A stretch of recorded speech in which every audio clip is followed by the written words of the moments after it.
by 4 o'clock the next morning, both boys were dead. Their bodies were lying across the rails, wrapped in a green tarp, motionless beneath the headlight of an oncoming freight train. The train could not stop in time. It rolled over them, 44 cars, 75 tons, and what was left on the tracks when the train finally halted in Benton, Arkansas, was no longer recognizable as 2 teenage boys. The deaths were initially ruled an accident, and then, after a series of events that would consume the lives of everyone involved, that would produce a trail of dead witnesses and disgraced officials and sealed documents that remain sealed to this day, they were ruled a homicide. But no one was ever arrested. No one was ever charged. And 37 years later, the question of who killed Don Henry and Kevin Ives and why, and who made sure no one would ever be punished for it, has never been answered. This is the case of the boys on the tracks. And this is the open file. On the night of August 22nd, they left Don's house around midnight, heading toward the tracks near Crooked Creek Trestle, a spot they knew well, a spot they had been to before, a spot that was about a mile from Don's home. They did not come back. The train that struck Don Henry and Kevin Ives was a Union Pacific freight, 44 cars long, moving at roughly 50 miles per hour through the Arkansas night. At approximately 4 a.m., the engineer spotted something on the tracks ahead of him. 2 bodies lying across the rails, a rifle beside them, and something else. A pale green tarpaulin pulled over part of the bodies, the way you might cover something you did not want seen from the road. The engineer blew the horn. He engaged the emergency brakes, but 75 tons of steel does not stop quickly. The train rolled over the bodies and continued for another 4 miles before it could fully halt at a crossing in Benton, Arkansas. The crew, 4 men, all of whom would later be interviewed by investigators, were consistent in their initial reports. They said the boys were covered with a tarp. They said the boys were motionless before the train hit them. They said there was a rifle lying nearby. They said all of this immediately, in the first hours after the incident, before anyone had time to coordinate stories or fabricate details or line up what they were supposed to say with what the police were supposed to hear. And then the tarp disappeared. The Saline County Sheriff's deputies who arrived at the scene reported finding no tarp. The official records made no mention of it. The green tarpaulin that 4 railroad employees had described, the same tarp, according to the crew, was never logged into evidence, never photographed, never acknowledged by any law enforcement agency that investigated the case. What was found, what was logged and photographed and entered into the record, were the bodies of 2 teenage boys, so badly damaged by the train that identification required dental records, and a shattered .22 caliber rifle, and a series of questions that no one in Saline County seemed interested in asking. Dr. Femi Malik was the Arkansas State Medical Examiner in 1987. He was a man whose career would later be examined and found wanting, accused by his own staff of falsifying autopsy reports, of using outdated stationery to backdate findings, of reaching conclusions that served the interests of law enforcement rather than the demands of the evidence. Malak's autopsy of Don Henry and Kevin Ives concluded that the boys had died accidentally, that they had smoked enough marijuana to lose consciousness, that they had fallen asleep on the railroad tracks, and that the train had killed them while they lay insensible. He did not test for the presence of marijuana using mass spectrometry, the gold standard for toxicological analysis. he used a less reliable method. And when he presented his findings to the parents of the dead boys, he did so with the certainty of a man who expected to be believed. The parents did not believe him. Curtis and Janie Henry, Linda Ives, they knew their sons. They knew that Don and Kevin were not heavy drug users. They knew that even if the boys had smoked marijuana, and the parents did not dispute that they might have, the idea that any amount of marijuana could cause two healthy teenagers to sleep through a train horn at close range was absurd. It was not just unlikely, it was medically impossible. The parents hired their own experts. Dr. James Garriott, a toxicologist from San Antonio, reviewed Malik's findings and concluded that the THC levels Malik claimed to have found would not have caused unconsciousness, and that Malik had not even performed the one test that could have confirmed the presence of drugs in the boys' systems.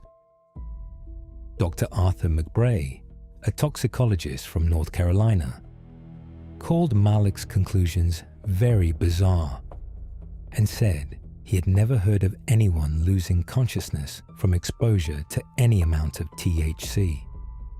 But the finding stood. The deaths remained classified as accidental, and the investigation, if it could be called an investigation, went nowhere.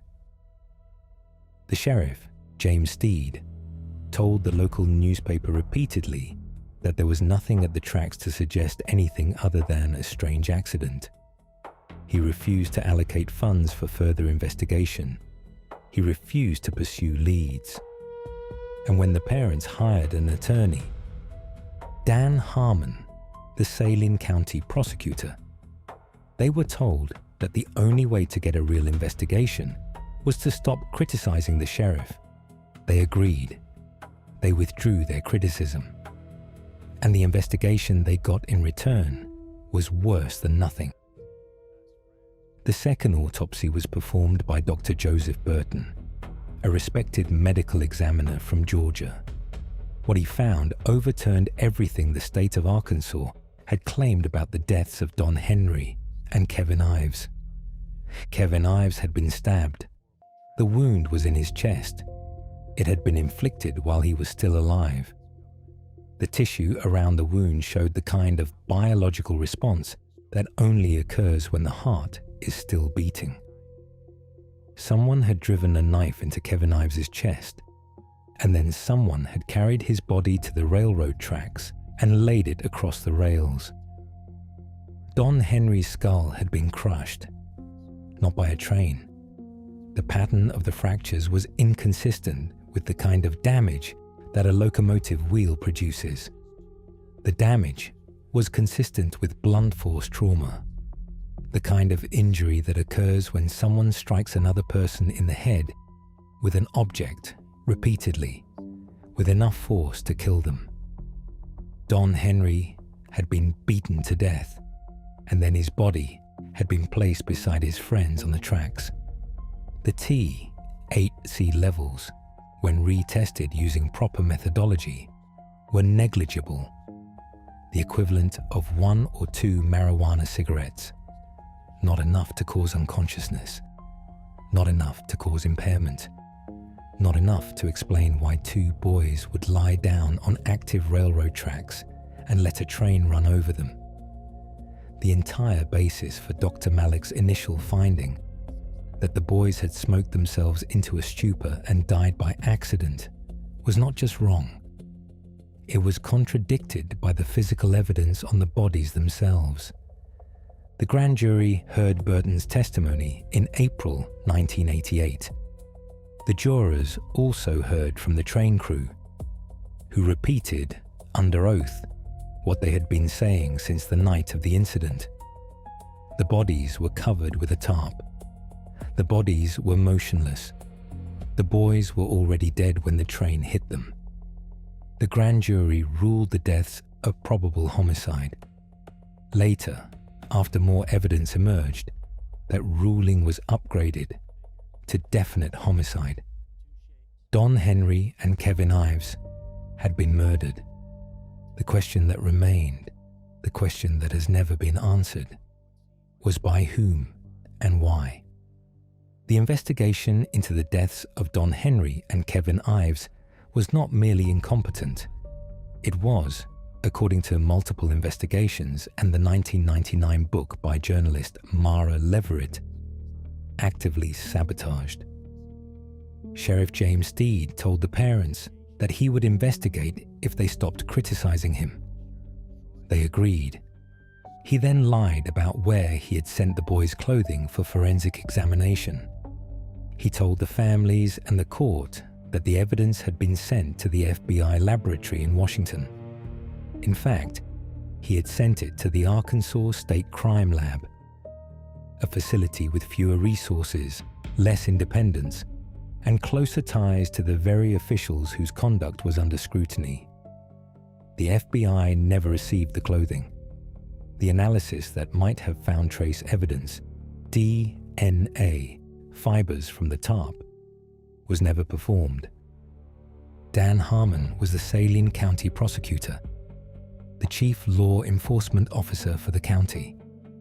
He was also the attorney hired by the Henry and Ives families to represent their interests and push for a real investigation. The parents trusted him. They believed he was on their side. But as the months passed, the parents began to lose faith. Harmon seemed less interested in finding the killers than in managing the families. He discouraged them from talking to the press. He discouraged them from pursuing independent leads. He told them, as Sheriff Steed had told them, that the best thing they could do was stay quiet and let the authorities handle it. The authorities did not handle it. The investigation stalled. The witnesses began to die. And then, in 1997, a full decade after the murders, Dan Harmon was indicted on federal charges: racketeering, conspiracy, extortion, possession of drugs with intent to distribute. The man who had been entrusted with finding the killers of Don Henry and Kevin Ives was, by his own conviction, a participant in the drug trade that may have been the reason the boys were killed. Harmon was convicted. He served 11 years in federal prison. And the investigation into the boys on the tracks, the investigation he had been supposed to lead, died with his credibility. Between 1988 and 1990, at least 5 people connected to the investigation of the boys on the tracks case died or disappeared. The deaths were individually explainable: a motorcycle accident, a murder, a disappearance. But together, 5 witnesses, dead within 2 years, each one linked to a case that had already been ruled a homicide. They have formed a pattern that was impossible to ignore. Keith McCaskill was the first. He was an informant for Dan Harmon. One of the men Harmon had asked to take aerial photographs of the crime scene, photographs that might have shown something the ground-level investigators had missed. In November 1988, 2 days after Sheriff Steed lost his re-election bid, McCaskill was stabbed to death. The murder was never solved. Keith Coney was next. He had been subpoenaed to testify before the grand jury about what he knew. In January 1989, he died in a motorcycle accident, the kind of single-vehicle crash that leaves no witnesses and no explanation. Greg Collins died 2 weeks after Coney, January 26, 1989. He was also under subpoena. He was also supposed to testify. Someone shot him 3 times in the face with a shotgun. The murder remains unsolved, if the police ever seriously tried to solve it at all. Daniel Booney Bearden was the 4th. He too had received a subpoena. In March 1989, he disappeared. His body has never been found. He was declared legally dead years later. One more name on a list that no one in Saline County seemed interested in investigating. Jeffrey Rose was the 5th. 21 years old. His body was found in a landfill in April 1989. Another death connected to the case. Another witness who would never testify. 5 dead or missing witnesses in less than 2 years. 5 people who knew something and who died before they could say it. The statistical probability of that many deaths occurring by coincidence among such a small group of connected individuals is vanishingly small. But no charges were ever filed in connection with any of the witness deaths, and the investigation into what Don Henry and Kevin Ives had seen on the night they died, the thing that got them killed, continued to go nowhere. Why were Don Henry and Kevin Ives killed? The answer, according to the theory that has persisted for more than 3 decades, begins at an airport about 100 miles west of the railroad tracks where their bodies were found.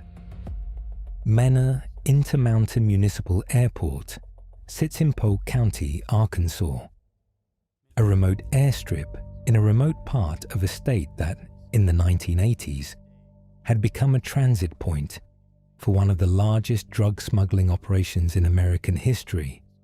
Cocaine was flowing north from Colombia and Central America, passing through Mena and continuing onto distribution networks across the United States. Barry Seal, a legendary drug smuggler who worked simultaneously as a DEA informant and a CIA asset, was operating out of Mena, moving tons of cocaine on planes that landed and took off in the Arkansas darkness. The Iran-Contra affair was unfolding at the same time. The Reagan administration, in violation of a congressional ban, was secretly selling arms to Iran and using the proceeds to fund the Contra rebels in Nicaragua. The Contras needed money. The drug cartels had money. The routes that moved cocaine north could also move guns south. The intersection of intelligence agencies, drug traffickers, and paramilitary operations created a shadow geography, a map of airstrips and drop zones and places where things happened at night that were not supposed to be seen. The railroad tracks near Alexander, Arkansas, were, according to the persistent theory, part of that geography, a drop point, a place where cargo was transferred from train to truck or from plane to ground, in the hours when the roads were empty and the sky was dark, and 2 teenage boys with a .22 rifle could stumble into something they were never meant to witness. The theory holds that Don Henry and Kevin Ives were in the wrong place at the wrong time, that they saw a drug drop, an airplane, a vehicle, men carrying packages along the tracks, that someone saw them, that someone chased them, that Kevin was stabbed and Don was beaten, and their bodies were laid across the rails and covered with a tarp, and the train was allowed, or arranged, to destroy what was left of the evidence. The involvement of government agencies is alleged, but never proven. The 1994 film The Clinton Chronicles claimed that then-Governor Bill Clinton, who was, at the time the film was released, the sitting president of the United States, had been complicit in the drug trafficking and the cover-up. The film was widely dismissed as a political attack, but the questions it raised about Mena, about Barry Seal, about the intersection of drug money and government power in 1980s Arkansas, have never been fully answered. If there is a single figure in the case of the boys on the tracks who deserves to be remembered as something more than a victim or a witness or a name in a file, it is Linda Ives. She was Kevin's mother. She was a woman who had raised her son mostly on her own, who had taught him to be kind and responsible, who had watched him walk out the door on the night of August 22nd, 1987, and had never seen him alive again. and from the moment the state medical examiner called the deaths an accident, from the moment she understood that the authorities were not going to find out what happened because they did not want to find out what happened, she began to fight. She attended the hearings. She filed the motions. She demanded, year after year, decade after decade, that the investigation be reopened, that the evidence be re-examined, that the agencies that might hold the answers be forced to release the documents they were hiding. In 2016, 29 years after her son's death, she filed a Freedom of Information Act lawsuit against 11 federal and state agencies, the DEA, the FBI, the CIA, the Department of Justice, and others. She asked for unredacted records. She asked for the truth. The agencies responded with delays, with redactions, with the familiar machinery of institutional silence. The letters and the briefs and the procedural objections that wear down the people who file them until they run out of time or money or the will to continue. Linda Ives did not run out of will. She ran out of time. She died on June 3rd, 2021, at the age of 71, in Arkansas, the same state where her son had been born, where he had been murdered, where his killers had never been caught. They will probably always be waiting. The case of the boys on the tracks is 37 years old. Most of the principal figures are dead. Barry Seal, the drug smuggler whose operations at Mena Airport may have been the reason the boys were killed, was murdered in Baton Rouge in 1986, shot by cartel assassins before Don Henry and Kevin Ives ever walked into the woods. He died before the crime he may have set in motion was committed, and whatever he might have known died with him. Dr. Fahmy Malak, the medical examiner who ruled the deaths an accident and ignored the evidence of homicide, resigned in 1991.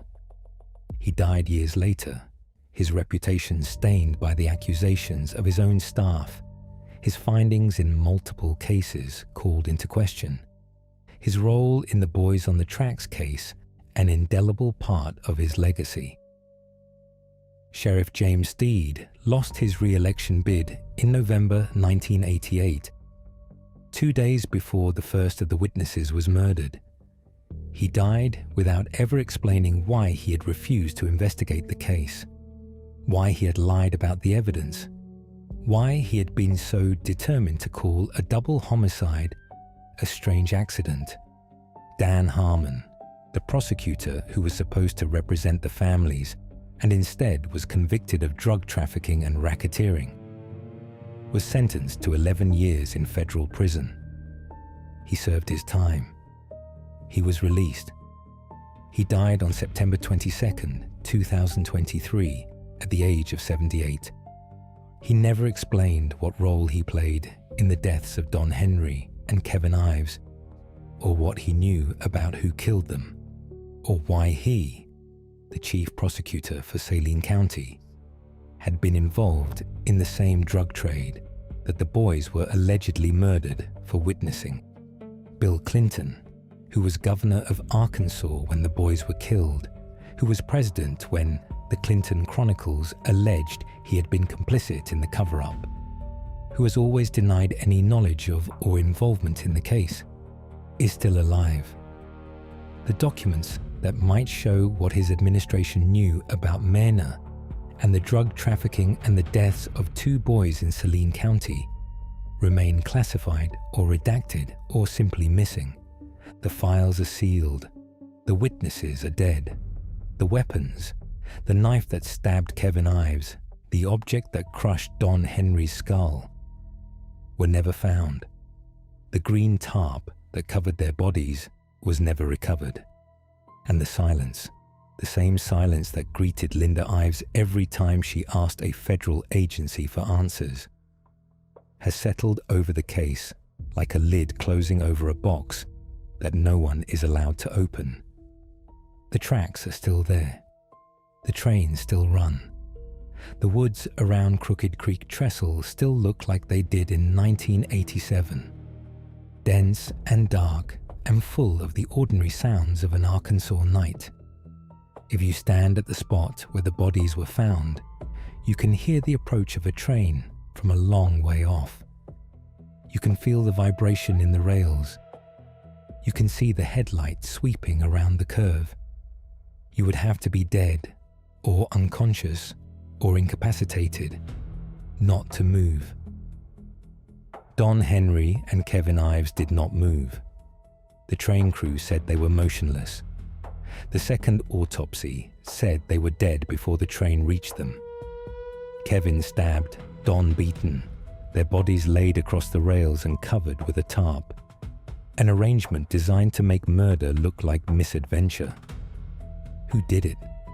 The most honest answer is that we do not know. Not for certain.